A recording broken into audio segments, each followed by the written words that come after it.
السلام عليكم ورحمة الله وبركاته. اللهم صل وسلم وبارك على سيدنا محمد أفضل الخلق وعلى آله وصحبه أجمعين. ازيكم عاملين ايه؟ يا رب دايما تكونوا بخير وفي صحة وفي سعادة. وأهلا ومرحبا بحضراتكم جميعا في فيديو جديد. دايما الأغاني الجزائرية بتبهر كل اللي بيسمعها. كل اللي سمع الأغاني الجزائرية تغنى بيها، وعجبه طبعا الفن في الجزائر، لأن الفن في الجزائر متنوع يا جماعة. في طبوع كتيرة موجودة في الجزائر زي الحوزي والشاوي والراي والقبائلي، وطبوع كتيرة جدا يعني لا تعد. أنا لما جيت أحسبها كده أو لما جيت أعدها بجد تهت في جمال الأغاني وجمال الطبوع، وجمال طبعا الألوان اللي موجودة في دولة الجزائر كلها. طبعا ألوان جميلة جدا وطبوع مختلفة بتختلف طبعا بعدد ولايات الجزائر، فدي حاجة مهمة جدا. عشان كده يا جماعة دايما اللي بيتغنى بالفن الجزائري بيشتهر. دايما اي فنان عاوز يبدا او عايز يغني اغاني يبتدي كده بالاغاني الجزائريه ويقدمها طبعا في اجمل حاجه، فدي حاجه جميله جدا. لدرجه ان احنا شفنا الاغاني الجزائريه تغنت بجميع اللهجات وبجميع اللغات حول العالم، فدي حاجه جميله جدا.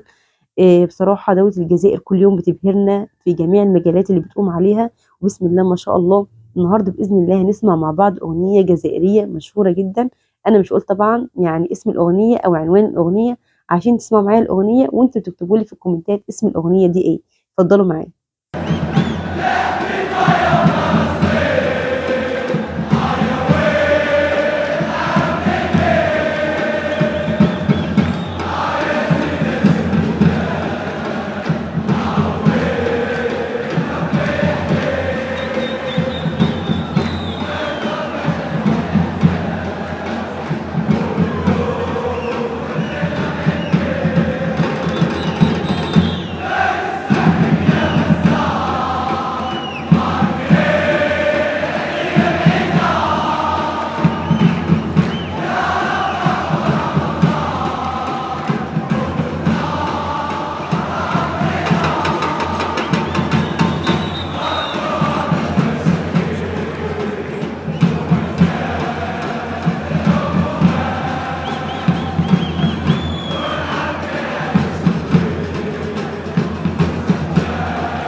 وبكده طبعا يا جماعه يكون الفيديو انتهى. يعني بسم الله ما شاء الله الاغاني كلها جميله، يعني الاغاني بتعجبني جدا. انا بزعل جدا يا جماعه لما بكون مقدمه اغنيه او مقدمه حاجه كويسه والاقي يجيلي بعض التعليقات السلبيه ما تشجعيش الاغاني.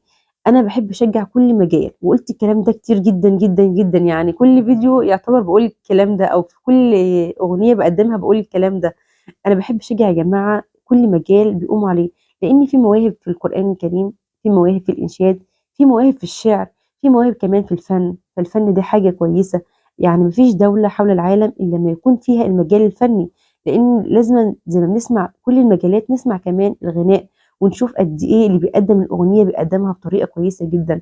عاوز أقول لكم كمان إني شفت شباب صغير يعني موجود في الجزائر أو خارج الجزائر بياخد الأغاني الجزائرية القديمة، أغاني قديمة جدا. يعني كان في أغنية عجبتني ولفتت انتباهي، جيت اسمعها اتضح لي ان الاغنيه دي قديمه جدا وهم بيعيدوا غنائها. فدي حاجه جميله جدا، وحاجه كمان بتعبر ان الفن الجزائري فن هادف وفن محترم الكل بيتغنى بيه. زي ما سمعنا كده مع بعض الأغنية اللي معانا النهاردة، يا رب تكون عجبت حضراتكم، وإن شاء الله أبقى دايما عند حسن ظن حضراتكم. وشكرا من كل قلبي طبعا لكلامكم الطيب ليا، وشكرا كمان على تعليقاتكم المحترمة اللي دايما بتقولوها ليا، وطبعا شكرا لمتابعتكم الفيديو. ربنا يديم المحبة والإخوة، اللهم آمين يا رب العالمين. أسيبكم في حفظ الرحمن، والسلام عليكم ورحمة الله وبركاته، مع ألف سلامة لحضراتكم.